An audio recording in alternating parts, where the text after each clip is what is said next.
Madame, monsieur, c'est parti. En route pour notre grand voyage hebdomadaire. Cette semaine, alors que la rentrée semble bien digérée, la vie au travail sera à l'honneur. Alors, quelles sont les initiatives mises en place par les entreprises pour que boulot rime avec brio, pour que le sourire efface le pire? Horaires plus souples, locaux à la pointe, activités insolites.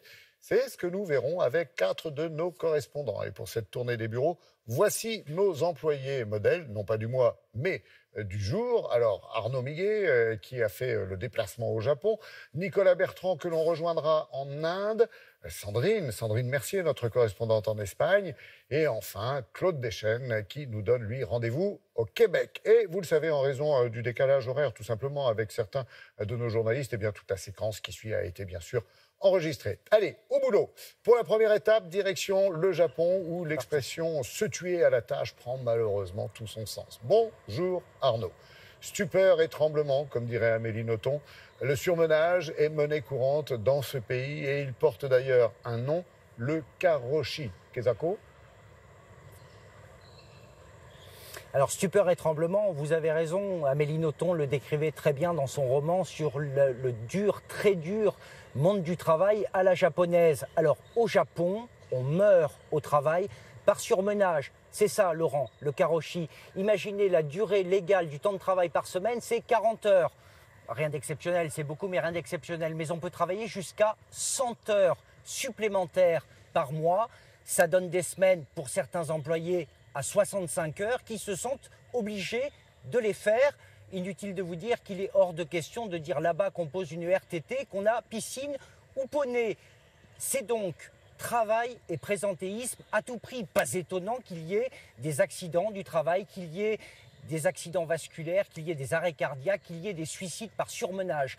Le gouvernement a pris un certain nombre de mesures, autorisant par exemple dans certains cas les employés à partir à 15 heures le vendredi, comme ça ils ont un long week-end, ils peuvent se relaxer. Et puis dans certaines entreprises, on pratique par exemple le shutdown, l'écran noir, c'est-à-dire que tous les écrans au bureau s'éteignent à 22 heures tout de même pour pousser les employés à partir. Et puis il y a cette entreprise que nous avons visitée avec Angélique Forget, Thomas Blanc et Akane Saiki. Là-bas résonne à une certaine heure une petite musique, c'est un air connu.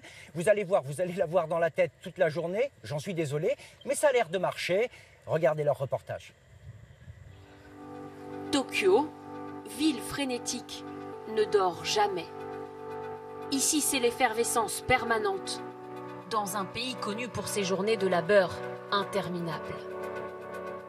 Pourtant, au Japon, certaines entreprises veulent freiner le pas. Dans cette société de Tokyo qui vend des biens immobiliers, les patrons, il y a 4 ans, ont eu une idée. Tous les jours à 18 h, une musique bien connue retentit. La bande originale du film Rocky. Elle doit motiver les salariés à quitter le bureau et à ne pas faire d'heures supplémentaires. Quand on entend cette musique, les gens commencent à s'agiter et moi, eh bien ça me motive pour entrer. Avant, je rentrais chez moi vers 20 h. Mais maintenant, je ne pars pas après 18h30. D'après le chef d'équipe, lutter contre le présentéisme a été rentable pour l'entreprise. En faisant cela, on a réduit le nombre d'heures supplémentaires de 20 à 30%. Et dans le même temps, nos résultats sont restés les mêmes. Donc en travaillant moins, on est devenu plus efficace. Car au Japon, il y a urgence. Chaque année, 200 personnes en moyenne meurent de karoshi, et littéralement 2 morts par excès de travail. Il y a 2 ans, le cas d'une jeune femme surmenée qui s'est suicidée avait été largement médiatisé. Cela avait choqué le pays. J'aurais aimé que ma fille Matsuri soit toujours en vie. Matsuri, je voudrais que tu sois encore là. Pourquoi est-ce que c'est toi qui es partie? Noriko Nakahara, elle aussi a perdu un proche victime de karoshi. Il y a 19 ans, son mari, médecin, se suicide sur son lieu de travail. 6 mois avant sa mort, il a été nommé directeur du service de pédiatrie. Et cela l'a épuisé, car il faisait aussi beaucoup de garde de nuit. Normalement, c'était un homme qui ne se plaignait jamais, puis il a commencé à râler sur certaines choses. Et là, j'ai compris que ça n'allait pas. Pour que cela n'arrive plus, Noriko Nakahara a rejoint une association de lutte contre le karoshi. Aujourd'hui, elle a rendez-vous dans une école qui forme de futurs professionnels du bâtiment pour sensibiliser les élèves à cette question. Vous n'avez peut-être jamais rencontré de personnes qui ont perdu leurs proches à cause de karoshi. Donc peut-être que vous vous dites que ce ne sont pas vos affaires. Mais aujourd'hui, vous allez entendre mon histoire. Dans la salle, les participants se disent touchés par ce témoignage.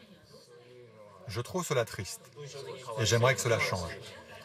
Mais à mon avis, la situation n'est pas prête d'évoluer. Le problème, c'est qu'au Japon, les patrons accordent plus d'importance au temps passé par un employé sur une tâche plutôt qu'au résultat. Ils se disent « Waouh, il passe beaucoup de temps au travail, c'est bien ». Mais ça, ce n'est pas une bonne mentalité. Au Japon, selon une étude, un travailleur sur 5 risquerait de mourir en raison de ses conditions de travail. Une personne sur 5 qui risque de mourir au travail? Non, c'est incroyable ça, Arnaud. Oui, c'est absolument énorme. Et selon une étude très officielle, le travail a tué l'an dernier au Japon, en 2017, 191 personnes. Ça, c'est une source du gouvernement, mais selon d'autres sources, comme la police, il y a eu 2000 victimes de karoshi l'an dernier. C'est absolument considérable. Alors, il y a les initiatives, effectivement, dont il a été question pour lutter contre ce phénomène. Est-ce que vous pensez que ça peut changer la situation? Changer, si tout le monde s'y met, il y a là-bas une culture d'entreprise. Un employé, par exemple, ne part jamais avant son supérieur hiérarchique. Il y a un dévouement à l'entreprise qui est absolument extraordinaire et c'est donc un cercle vicieux. Et puis il y a une culture au Japon. Le Japon a été vaincu avec la Seconde Guerre mondiale, a dû se reconstruire et donc travailler de façon acharnée et ça reste. Et puis de façon plus prosaïque, finalement, c'est un pays qui manque de main-d'œuvre, qui manque de bras, un pays qui est assez peu ouvert à l'immigration et qui a de surcroît une population vieillissante. Et donc on travaille toujours plus. Le gouvernement a autorisé récemment le fait d'avoir 2 emplois sans avoir à en avertir son premier employeur. Donc on veut travailler toujours plus et finalement les jeunes actifs deviennent une denrée rare. On fait de moins en moins de bébés au Japon, donc autant vous dire, Laurent, que ça n'est peut-être pas près de changer et que le Japon risque d'être encore longtemps le pays du stakhanovisme. Ouais, on en apprend tous les jours. Merci beaucoup Arnaud pour toutes ces informations très importantes et à très bientôt évidemment. Alors pour la prochaine mutation, nous partons en Inde à la rencontre d'un patron qui lui prend soin de ses employés, c'est le moins qu'on puisse dire, ou plutôt de leurs poumons. Bonjour Nicolas, alors vous êtes à New Delhi, l'une des villes, on le sait, les plus polluées du monde et là-bas le bien-être en entreprise passe avant tout par un environnement sain et un air pur, c'est ça ? Exactement, bonjour Laurent, quoi de plus normal que de respirer un air pur quand on est sur son lieu de travail et pourtant vous le disiez ici à New Delhi c'est loin, mais alors là très loin d'être le cas, nous en parlons régulièrement, la ville bat de tristes records en matière de pollution et toutes ces horreurs que nous respirons, les particules fines, le monoxyde de carbone et tout le reste, ne s'arrêtent malheureusement pas à la porte de nos immeubles ou de nos bureaux et selon les experts il y a 15 000 décès chaque année ici à New Delhi à cause de la pollution. Ça peut être un frein à l'emploi également. Si on vous propose un job mais que vos poumons en pâtissent, non merci, eh bien nous avons trouvé pour vous un contre-exemple ici à New Delhi, un immeuble vert où l'on respire un air aussi pur que dans les alpages de Savoie, ou presque, grâce à un système 100% naturel fait de milliers et de milliers de plantes. Regardez, les employés sont ravis. Visite guidée signée Sonia Colavizza et Amanda Jacquel. D'apparence, ces bureaux semblent tout à fait normaux. Des ordinateurs, des dossiers, des employés. Ici, une douzaine d'entreprises cohabitent. Et pourtant, cet immeuble est loin d'être comme les autres. À New Delhi, il est surnommé l'immeuble vert. Quand vous entrez dans ce bâtiment, vous pouvez ressentir une bonne énergie en voyant toutes ces plantes, la qualité de l'air et ces machines qui purifient l'air pollué. L'air pur, un bien devenu rare dans l'une des villes les plus polluées au monde. Avec son atmosphère chargée de particules fines, New Delhi est devenu irrespirable. Certains jours, y passer 24 heures équivaut à fumer 50 cigarettes. Pourtant, dans ce fameux immeuble vert, l'air est pratiquement propre. Pour percer le secret de cette oasis, il faut se rendre au dernier étage dans cette serre où près de 3000 plantes épurent l'air. Ces plantes ont l'air bien. Par contre, celle-là... Roshi Sharma est en charge de la qualité de l'air. Vous pouvez la couper. Avec son équipe, elle veille au bien-être de ces plantes tropicales aux vertus dépolluantes. Chaque jour, leurs feuilles sont nettoyées une à une pour que la magie opère. Elles nous permettent de disposer d'un air de très bonne qualité. Elles purifient, apportent de l'oxygène et également enlèvent les toxines présentes dans l'air. En circulant dans la serre, l'atmosphère extérieure est ainsi purifiée. L'air arrive par là. Vous voyez, les feuilles bougent. Puis, il repart par ici. Une fois nettoyé, l'air est envoyé par ces tuyaux dans le reste de l'immeuble. À chacun des 6 étages, il est une dernière fois filtré avant d'être redistribué. Un dispositif imparable. Quand New Delhi est pollué, les particules fines s'élèvent à 700-800 microgrammes par mètre cube, et parfois même plus. Et ici, dans cet immeuble, on est toujours entre 5 et 15. Dans les bureaux, le taux de particules fines est donc quasi nul. Et les 500 employés de l'immeuble le ressentent, comme Prashant Nair. Je n'ai plus aucune irritation des yeux, je n'ai pas mal à la gorge, je suis plus concentré sur mon travail et je n'ai pas mal à la tête non plus. Ce sont les choses que j'ai remarquées. Une prouesse attribuée au directeur de l'immeuble. Il y a 20 ans, Kamal Mittal est devenu allergique à l'air de sa propre ville. Il s'inspire alors de techniques de la NASA pour purifier l'air de son bureau. Tous mes docteurs m'ont dit, vous devez quitter New Delhi, ou bien vous mourrez ici.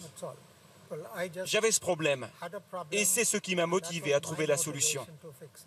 Au départ, c'était totalement égoïste, mais quand j'ai commencé à voir que ça fonctionnait, je me suis dit, pourquoi ne pas purifier l'air de tout l'immeuble et observer ainsi les bienfaits sur les autres.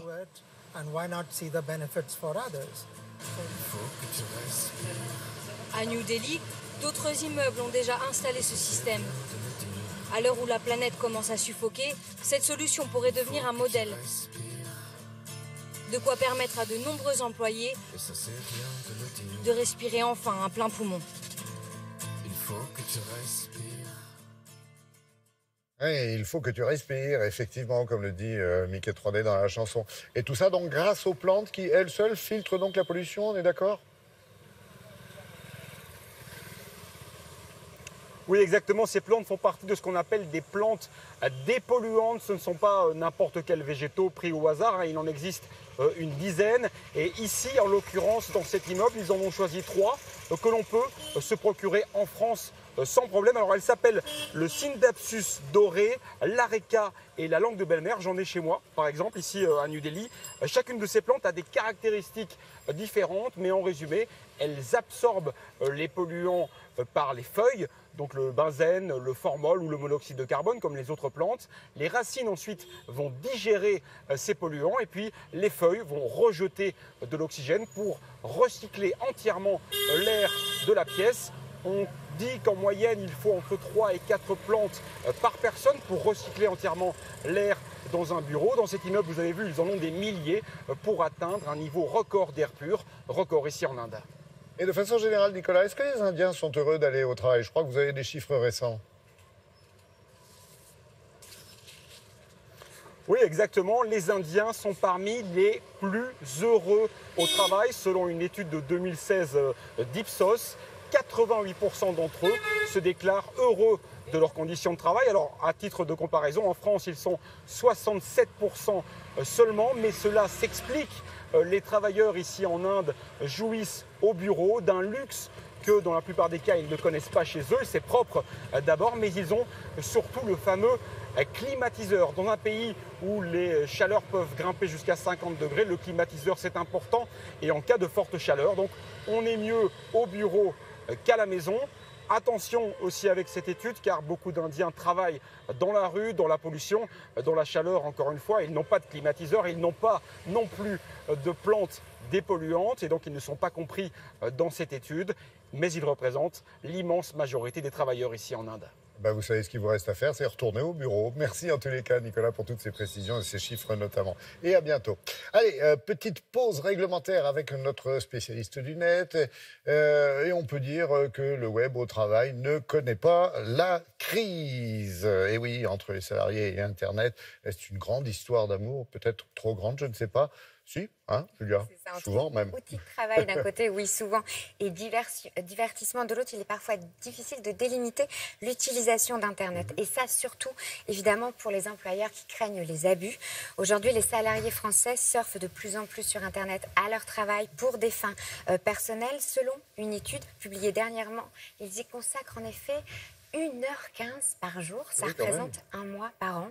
Ce qui est quand même pas mal, et ça baisserait la productivité de 17%, à en croire l'éditeur de cette étude. Alors, la loi, en plus, est assez floue. L'utilisation d'Internet pour des usages personnels, elle est tolérée, mais alors jamais vraiment très précisée par les chartes des entreprises. La CNIL, la Commission nationale de l'informatique et des libertés, dit qu'elle ne peut pas être utilisée de manière abusive, mais de manière raisonnable, sans pour autant donner le délai, le temps passé qui serait toléré au sein d'une entreprise. C'est vrai que c'est compliqué. Alors, on a bien compris, Internet et la vie en entreprise, Julia, c'est une relation conflictuelle, en fait. Mais en cherchant bien, on trouve des outils très intéressants quand même pour améliorer, justement, la qualité de vie au travail. Comme toujours, le bon et le mauvais. Alors, vous avez le site de l'ANAC, qui est l'Agence nationale pour l'amélioration de la qualité de vie au travail, qui va proposer une série de web vidéos comme celle-ci, des vidéos pédagogiques qui vont, ce qui s'appelle Comme un lundi, et qui vont décortiquer la notion de qualité de vie au travail et vous expliquer comment l'appréhender autant pour les employeurs que pour les employés. C'est très bien fait. Puis si on doit retenir un site, ce sera celui-ci, My Happy Job, le webzine de référence, des avis d'experts. En un seul site, vous avez tout, des témoignages inspirants, des avis d'experts, autant pour les salariés que pour les managers, toujours soucieux de concilier bien-être et performance. Et puis vous avez des applications comme Never Eat Alone, où on va se retrouver pour manger ensemble, même si on ne se connaît pas. On va également se retrouver autour de centres d'intérêt avec Whispoon, ou alors sur des défis sportifs. Tout ça, toujours au sein d'une même entreprise. Merci Julia, vous ne pouvez pas mentir, vous, on sait que quand vous êtes sur Internet, c'est pour le boulot et on en profite. Et merci beaucoup. Notre voyage professionnel se poursuit au pays du soleil, cette fois-ci. Direction en effet l'Espagne, où les températures atteignent parfois des sommets, c'est le cas de le dire. Que calor.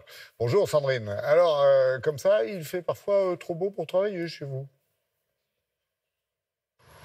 Bonjour Laurent, si, assez calor, il fait chaud en Espagne. Alors pour faciliter la vie au travail, de nombreuses entreprises proposent en été la journée continue. Travailler de 8h à 15h pour combiner bureau et plage, comme ici, à Barcelone.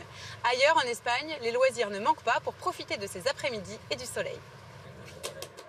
Madrid, mi-septembre, 35 degrés. Pour chaque employé de bureau, c'est un défi. Comment rester productif et résister à l'appel de la sieste. Bien avant la climatisation, les Espagnols ont inventé la journée intensive. De juillet à septembre, Sarah avance son réveil d'1 heure. Il est 8h moins 5. En septembre, je travaille de 8h à 15h. C'est un peu plus dur de se lever plus tôt, mais au final, c'est une bonne chose. Je sors plus tôt du bureau et je peux en profiter. Sarah est employée dans un cabinet comptable. C'est la première chose que je fais. Dès le matin, il fait très chaud, alors j'ai toujours mon ventilateur. En été, les 10 salariés travaillent 7 heures par jour, en continu. 2 heures de moins que le reste de l'année. Car en hiver, les journées s'étirent jusqu'à 18 heures, avec 2 longues heures de pause déjeuner. On est toute la journée devant des chiffres, des écrans, c'est assez monotone. Alors l'après-midi, on ne voit plus rien, c'est très bien de pouvoir s'évader. 15 heures, une deuxième journée commence. Les Espagnols profitent de la vie et ralentissent le rythme. Ces après-midi chômés sont une bénédiction pour les parents comme Amélia. Car en septembre, les enfants aussi finissent les cours à 15 heures. Grâce à la journée intensive, je peux m'occuper de ma fille, l'emmener au sport, aller la chercher à l'école, jusqu'à ce qu'elle reprenne un rythme normal en octobre. Sarah profite de son après-midi pour prendre soin d'elle. Les commerçants, eux, ne modifient pas leur horaire en été. Ah non, je ne peux pas me le permettre. C'est le contraire. J'ai plus de travail à partir de 15 heures. Longtemps connue pour ses journées à rallonge, l'Espagne entame une révolution culturelle. De plus en plus d'entreprises permettent à leurs employés de gérer eux-mêmes leur temps de travail. Vous n'avez plus d'horaire fixe ? Non, nous avons des horaires flexibles. On peut arriver au bureau entre 7h30 et 9h le matin. Plus d'horaire et plus de présence obligatoire. Ici, les salariés comme Christina peuvent opter dès qu'ils le souhaitent pour le télétravail. Si j'ai une urgence familiale, j'ai tous les outils pour pouvoir travailler à la maison. Mais faire évoluer les habitudes prend du temps. Aujourd'hui encore, les Espagnols passent chaque année 200 heures de plus que les Français au travail. Ah oui, nous aussi on travaille que le matin, mais c'est pour d'autres raisons. Merci Sandrine et à très bientôt. Allez, retour en France à présent avec Anissa Arfaoui qui va nous rejoindre. On va parler de la vie en entreprise dans l'Hexagone. Alors, quelle relation, bonjour Anissa, entretient-on avec le travail ici dans notre pays ? Alors, la relation des Français au travail est peut-être le sujet sur lequel vous allez trouver le plus de sondages. Alors, vous lisez forcément tout et son contraire. Certaines enquêtes vont vous dire qu'on est très heureux au travail, d'autres vont vous dire qu'on fait partie des pays les plus malheureux au monde.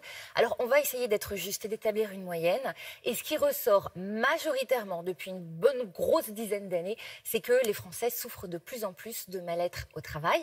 Alors, un mal-être qui va plus ou moins s'imposer selon votre domaine d'activité, mais un mal-être irréfutable. Si on laisse parler les chiffres, sachez que 51% des Français se disent stressés et fatigués, 26% déclarent s'ennuyer au travail et 44% ne trouvent plus de sens à leur travail. C'est ce qui ressort de plusieurs études réalisées par la fabrique Spinoza. C'est un think tank politique et économique. Et je vous ai gardé le chiffre le plus cruel pour la fin, celui de 36%. 36% de Français ont déjà fait un burn-out. Oui, des chiffres confirmés dans une récente étude il y a 2 jours à peine.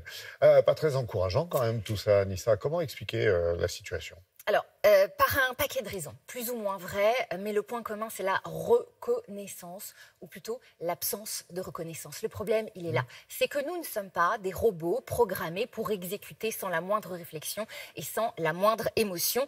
C'est vraiment ce qui ressort de plusieurs enquêtes, et pour n'en citer qu'une, ce sera celle réalisée par Odoxa Dentsu Aegis Network pour France Info, dans laquelle il ressort que 59% des gens interrogés déclarent ne pas avoir de perspective d'évolution motivante.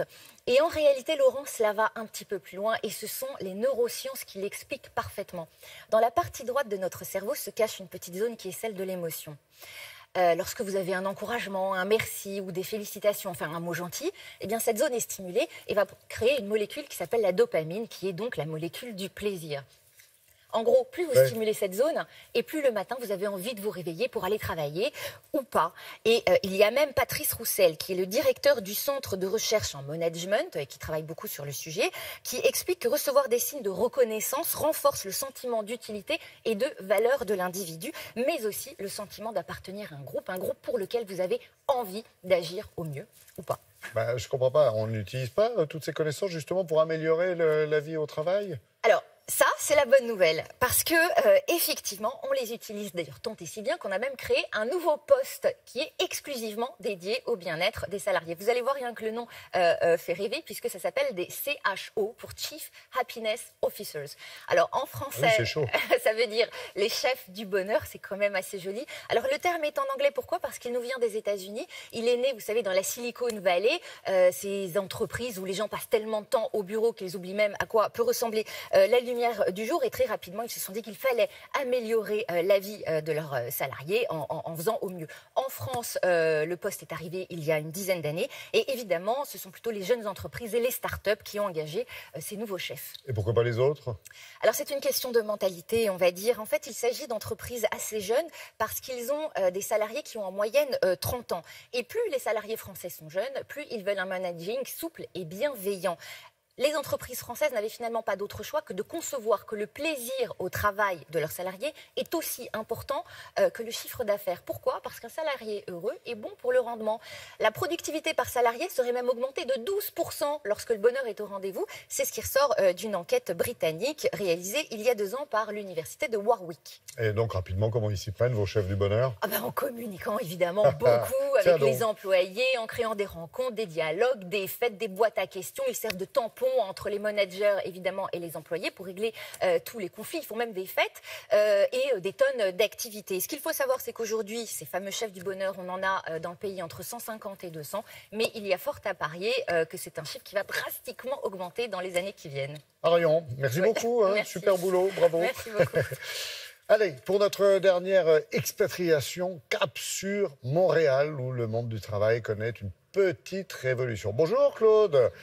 Pour faire face au chômage et à l'arrivée massive des jeunes travailleurs, bien sûr, les entreprises se sont littéralement transformées et il semblerait que cela ait porté ses fruits, c'est ça ? Oui, bonjour Laurent. Effectivement, il faut savoir d'abord qu'au Québec, on est presque en situation de plein emploi.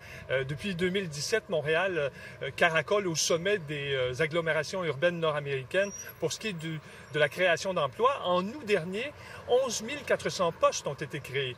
Alors, les secteurs de l'intelligence artificielle, des jeux vidéo, aussi du multimédia, se trouvent à être en expansion et à courtiser pas mal la même clientèle pour trouver des travailleurs. On parle évidemment des milléniaux. Et il se trouve que ces milléniaux ont une vision du travail qui est complètement différente de leurs aînés. Alors, les milieux de travail doivent s'adapter à leurs exigences. Après tout, ils sont 75% de la main-d'œuvre dans une douzaine d'années à peu près. Alors, il y a déjà des entreprises montréalaises qui ont pris le virage du 21e siècle. J'en ai visité 3. Voici mon reportage préparé avec Carl Boulanger et François Laflamme. Le studio de création multimédia Moment Factory loge dans un vieil édifice industriel recyclé du quartier branché Myland. L'entrée donne sur une vaste cuisine communautaire, véritable carrefour qui invite à la socialisation. Aux étages, les espaces de travail favorisent la circulation des personnes et des idées, un must pour le cofondateur de Moment Factory. La créativité tient sa source de l'échange, de la collision entre 2 points de vue, de l'idée qui arrive par accident. Alors, il faut favoriser ces échanges-là. Il faut abattre tous les murs. Il faut remettre en question toutes les chaînes du symbolisme, du travail à la chaîne. On a mis à plat tous ces symboles qui étaient les symboles des années 60-70 pour créer le contraire. Donc, favoriser l'échange. Au-delà de la configuration de l'espace de travail, cela va jusqu'à permettre à un employé de venir travailler avec son chien. Les jeunes d'aujourd'hui sont plus mobiles. C'est de plus en plus compliqué de les attirer parce qu'ils ont plein d'options. Cette idée de rendre l'environnement de travail une extension de leur vie plutôt qu'une partie de leur vie, pour moi, ça, c'est irréversible. Même approche chez le concepteur de logiciels G-Soft qui loge ses 3000 employés dans un espace de 5000 m² d'un ancien immeuble industriel du quartier Griffintown. On a choisi de remettre l'humain au cœur des organisations. Ainsi, l'employé peut choisir son espace de travail en fonction de la tâche à accomplir et l'offre est diversifiée. C'est également un lieu de vie, comme en témoigne l'activité qui règne autour du barista maison. Ce qu'on voit avec la génération actuelle, c'est qu'ils vont chercher à avoir un impact sur leur environnement. Ils vont chercher à avoir ils cherchent un sens à leur travail. Donc, il faut que les bureaux représentent ce que l'entreprise est à sa base. Il y a aussi une salle de bien-être, même une rampe pour faire de la planche à roulettes. Nous, on considère que les organisations actuellement, s'ils ne se posent pas de questions sur comment ils font les choses et pourquoi ils font les choses, ils ne survivront pas. Le cabinet international de services comptables Deloitte a aussi pris le train de la modernité, comme en témoignent ces nouveaux bureaux montréalais qui offrent 18 environnements de travail différents à ses employés. Il n'y a personne ici qui a un bureau à signer, incluant moi qui est l'associé directeur ici. Selon Marc Perron, ce déménagement visait plusieurs objectifs, notamment faire disparaître le plus possible les niveaux hiérarchiques. Mon poste ou mon niveau hiérarchique n'influence pas le type d'espace de travail que j'ai. C'est la tâche que j'ai à effectuer, comme tout le monde. Autre particularité, les 7 étages du bureau sont reliés par un escalier central, stratégique dans la nouvelle dynamique souhaitée. Habituellement, les gens prennent l'ascenseur et horizontalement se dirigent à leur bureau privé pour s'isoler. C'était notre vieil environnement. Avec l'ajout d'un escalier, on a créé vraiment une circulation verticale où les gens se rencontrent. On crée des collisions. Cet environnement-là est vraiment cohérent pour soutenir des ambitions qu'on avait d'avoir des expertises croisées, d'amener les gens à collaborer de manière moins traditionnelle. Comme chez Moment Factory et G-Soft, Deloitte offre des services pour faciliter la vie de ses employés, que ce soit un gymnase avec douche ou un service de concierge, comme à l'hôtel. Dans notre domaine, dans le domaine des services professionnels, c'est certainement une révolution.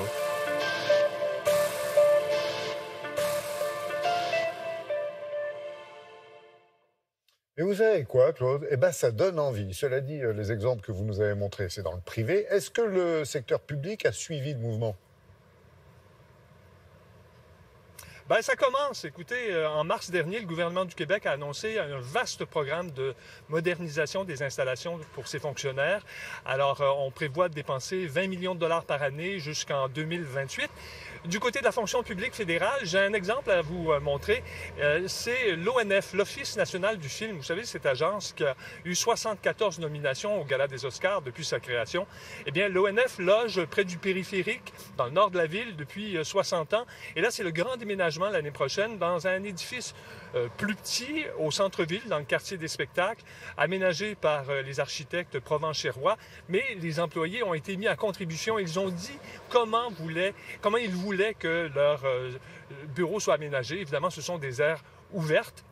Alors, c'est la même chose qui va se produire aussi pour Radio-Canada, l'équivalent de France Télévisions. Déménagement en 2020 dans des espaces plus petits, également à air ouverte. Et encore une fois, les employés sont largement consultés. Il y a quand même un peu d'inquiétude par rapport à ces déménagements qui subsistent. Merci beaucoup, en tous les cas, Claude.